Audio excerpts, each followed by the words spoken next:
Ganito ang paggawa ng chapati. Oh. Tapos ilalagay yung itlog mga idol. Yun. Harap. Alright, Sabado ngayon, 9:30. Nagigising ko lang mga idol. Ito yung harapan ng bahay namin, under construction. Bili tayo ng almusal. Araw ng Sabado ngayon. Walang traffic oh. Bili tayo ng chapati. Bye!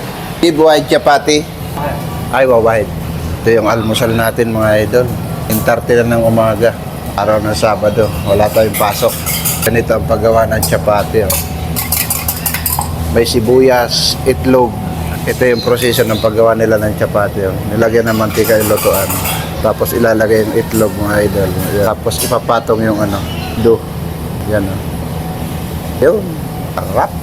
Ito yung mga sangkap nila. Oh. Kung gusto mo naman partneran ng ng chai halip, meron sila. Ito yung bilihan dito. 9:30 ng umaga. May isang customer, saka ako. Bye.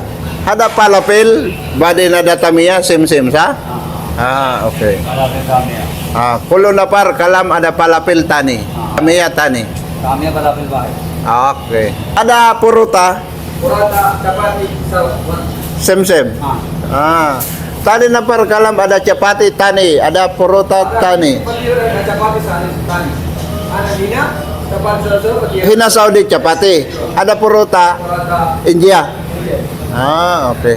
Ngayon mga idol, alam nyo na. Yung in-order ko na chapati oh. Or porota kung tawagin. Na para ada kalam na kila na kalam.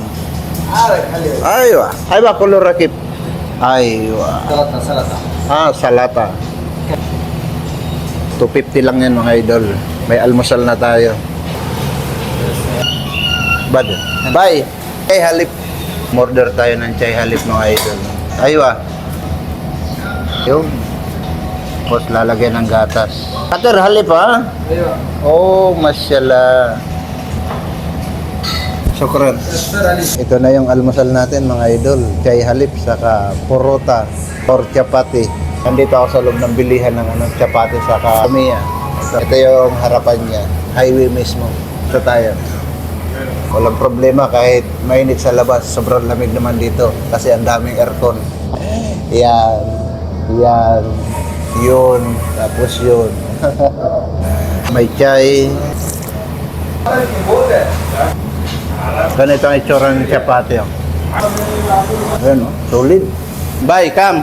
Pulos. Ad chapati, badin wa chai halip. Come. Arbaunus.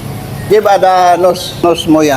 Pulo kam sa 50 halala lang to mga idol. Sukran.